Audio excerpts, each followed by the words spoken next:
வணக்கம் மக்களே, welcome back to நேற்று இன்று நாளை. இன்றைக்கி வீடியோவில் நம்ம வீட்லேயே பன்னீர் எடுத்து பன்னீர் புர்ஜி பண்ண போகிறோம். இந்த சைட் டிஷ்ஷை பார்த்தீங்கன்னா நீங்கள் ரொம்ப டக்குன்னு பண்ணிடலாம். ரொம்பவே டேஸ்டியாக இருக்கும். புலாவ், ஜீரா ரைஸ், சப்பாத்தி, நான் கூடலாம் சாப்பிட்றதுக்கு ரொம்ப நல்லாயிருக்கும். தோசைக்கும் இந்த புர்ஜி நல்லாவே ஒத்து போகும். இதே ரெசிபியை நீங்கள் எக் வச்சு கூட பண்ணலாம். ஃபர்ஸ்ட் ஸ்டெப்பாக நம்ம வீட்லேயே பன்னீர் பண்ண போகிறோம். பன்னீர் புர்ஜி பண்ணுறதுக்கு கரெக்டாக ஷேப்பான பன்னீர் நம்மளுக்கு தேவையில்லை. நம்ம எப்படியும் உதிர்த்து தான் விட போகிறோம். அதனால் டக்கு நீங்கள் ஈஸியாகவே இதை வீட்டில் பண்ணிடலாம். இன்றைக்கி நான் 1/2 லிட்டர் ஃபுல் க்ரீம் மில்க் எடுத்திருக்கேன். நல்லா பொங்குற வரைக்கும் இந்த பாலை காய்ச்சிக்கோங்க. அப்படியே பொங்கி மேலே வரும்போது பாதி எலுமிச்சைப்பழம் மூடியே புழிஞ்சு விட்டுருங்க.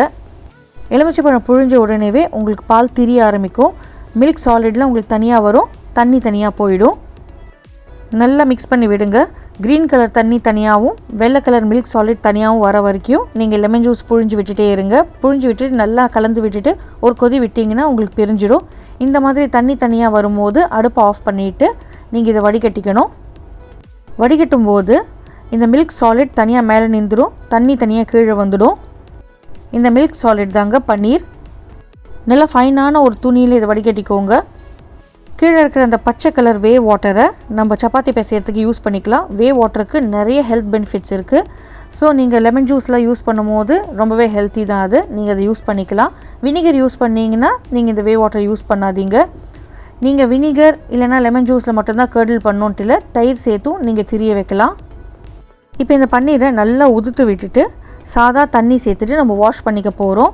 எக்ஸஸாக இருக்கிற லெமன் ஜூஸ்லாம் நம்மளுக்கு கீழே வந்துடும். அதுக்காக தான் நம்ம வாஷ் பண்ணிக்கிறோம். இது நீங்கள் வாஷ் பண்ணலைன்னா உங்களோட டிஷ்ஷில் இந்த பன்னீர் சேர்க்கும் போது தனியாக ஒரு புளிப்புத்தன்மை கிடைக்கும். எக்ஸஸாக இருக்கிற தண்ணியெல்லாம் புழிஞ்சு விட்டுட்டு ஒரு மூட்டை மாதிரி டைட்டாக கட்டிடுங்க. இதுக்கு மேலே ஏதாவது வெயிட் வச்சிங்கன்னா உங்களுக்கு எக்ஸஸாக இருக்கிற தண்ணியெல்லாம் வடிஞ்சு வந்துடும். இல்லைனா குழாயில் கட்டி விட்டுருங்க. அது பாட்டுக்கு ஒரு 1/2 மணி நேரத்தில் வடிஞ்சிடும். கிரேவி பண்ணுறதுக்கு ஒரு பேனில் 2 டேபிள் ஸ்பூன் எண்ணெய் சேர்த்துக்கலாம். எண்ணெய் நல்லா சூடானதுக்கு அப்புறமா 2 வெங்காயத்தை பொடிப்பொடியாக நறுக்கிட்டு இந்த எண்ணெயில் சேர்த்துருங்க. வெங்காயம் நல்லா வதங்கட்டும். வெங்காயம் வதங்கிட்டே இருக்கும் போது இந்த வெங்காயத்து கூடவே நம்ம ஒரு 1/2 டீஸ்பூன் அளவுக்கு ஜீரகம் சேர்த்துக்கலாம். ஜீரகத்தை டைரெக்டாக எண்ணெயில் சேர்க்கும் போது கருகிற சான்சஸ் இருக்குது. அதனால தான் நம்ம வெங்காயம் சேர்த்துட்டு மேலே ஜீரகம் சேர்க்குறோம். காரத்துக்கு நான் ஒரு பச்சை மிளகாயை நல்லா ரவுண்டாக கட் பண்ணி சேர்த்துருக்கேன். என்னோடய பச்சை மிளகாய் தாங்க பழுத்து செவப்பாயிடுச்சு. வெங்காயம் சீக்கிரம் வதங்கிறதுக்கு தேவையான அளவுக்கு உப்பு சேர்த்துக்கலாம். அப்படியே ஸ்லோ ஃப்ளேமில் வெங்காயம் வதங்கிட்டே இருக்கட்டும். அதுக்குள்ளேயும் நம்ம இஞ்சி பூண்டு 2 துருவி சேர்த்துக்கலாம். 2 பெரிய பல்லு பூண்டை நான் நல்லா துருவிட்டு சேர்த்துக்கிறேன். இது கூடவே சின்ன பீஸ் இஞ்சியுமே நான் துருவிட்டு சேர்த்துக்க போகிறேன். இதுக்கு பதிலாக நீங்கள் இஞ்சி பூண்டு விழுது கூட சேர்த்துக்கலாம். பூண்டோட பாதி பங்கு இஞ்சி இருக்கணும், அதுதான் கணக்கு. இப்போ இந்த பூண்டு இஞ்சி இந்த எண்ணெயில் வெங்காயத்து கூடவே நல்லா வதங்கட்டும். பச்சை வாசனை போகிற வரைக்கும் நம்ம வதக்க போகிறோம். இஞ்சி பூண்டோட பச்சை வாசனை போனதுக்கப்புறமா நம்ம கிரேவிக்கு தேவையான முக்கியமான இன்க்ரீடியண்ட்டான தக்காளியை சேர்த்துக்கலாம்.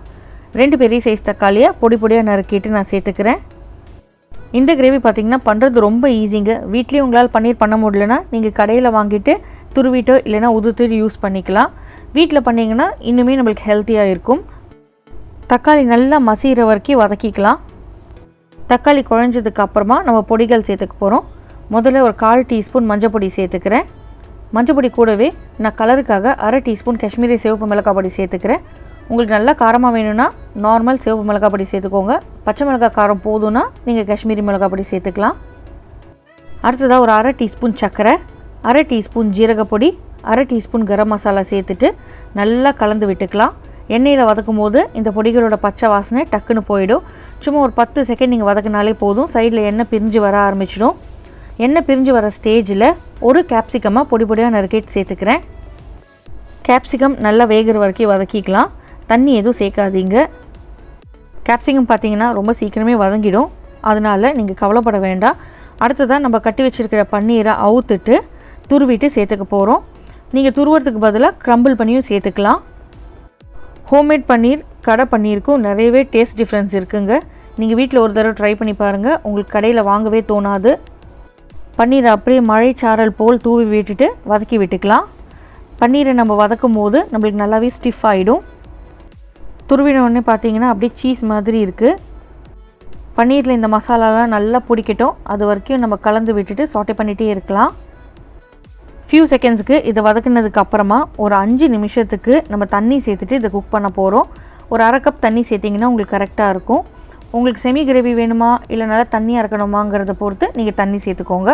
சில பேருக்கு இந்த புர்ஜி திக்காக இருந்தால் பிடிக்கும், சில பேருக்கு கொஞ்சம் வாட்டரியாக இருந்தால் சப்பாத்தி கூட சாப்பிட்றதுக்கு பிடிக்கும். ஸோ அதுக்கேற்ற மாதிரி நீங்கள் தண்ணி சேர்த்து கொதிக்க விடுங்க. லோ ஃப்ளேமில் வச்சு கொதிக்க விடுங்க. தண்ணியெல்லாம் கொதித்து கொஞ்சம் திக்கானதுக்கு அப்புறமா அடுப்பை ஆஃப் பண்ணுறதுக்கு முன்னாடி 1 டீஸ்பூன் கசூரி மேத்தி, அதாவது காஞ்ச வெந்தயக்கீரை இலைகளை கையில் க்ரஷ் பண்ணிவிட்டு சேர்த்துருங்க. நல்லா கலந்து விட்டுட்டு அடுப்பை ஆஃப் பண்ணுறதுக்கு முன்னாடி என்னோடய சீக்ரெட் இன்க்ரீடியண்ட்டான டொமேட்டோ சாஸை நான் சேர்க்க போகிறேன். 1 டேபிள் ஸ்பூன் டொமேட்டோ சாஸ் சேர்த்தா போதும், உங்களுக்கு கரெக்டாக இருக்கும். நீங்கள் நல்லா ஹெல்த்தியாகவே சாப்பிடணும்னு ஆசைப்பட்டீங்கன்னா டொமேட்டோ சாஸை அவாய்ட் பண்ணிக்கலாம். பட் சேர்த்து பாருங்கள், உங்களுக்கு நல்லாவே டேஸ்ட்டில் டிஃப்ரென்ஸ் தெரியும். கொத்தமல்லி இலைகளை தூவி விட்டுட்டு மிக்ஸ் பண்ணிவிட்டு சூடாக சர்வ் பண்ணலாம். சாப்பிட்றதுக்கு ரொம்பவே நல்லாயிருக்கும். சர்வ் பண்ணுறதுக்கு முன்னாடி மேலே ஒரு பீஸ் வெண்ணெய் வச்சு சர்வ் பண்ணுங்கள். சாப்பிட்றதுக்கு ரொம்பவே ரிச்சாக இருக்கும். இல்லைனா நீங்கள் இதை பட்டரில் கூட குக் பண்ணி எடுக்கலாம். இந்த ரெசிபியை உங்கள் வீட்டில் ட்ரை பண்ணி பாருங்கள். ட்ரை பண்ணி பார்த்துட்டு எப்படி இருக்குன்னு சொல்லுங்கள். நம்ம சேனலுக்கு நீங்கள் ஃபர்ஸ்ட் டைமாக வரீங்கன்னா லைக் பண்ணுங்கள், ஷேர் பண்ணுங்கள், மறக்காமல் சப்ஸ்கிரைப் பண்ணுங்கள். இன்னொரு நல்ல வீடியோவோட உங்களை நான் நாளைக்கு சந்திக்கிறேன். Until then, take care, bye bye, thanks for watching.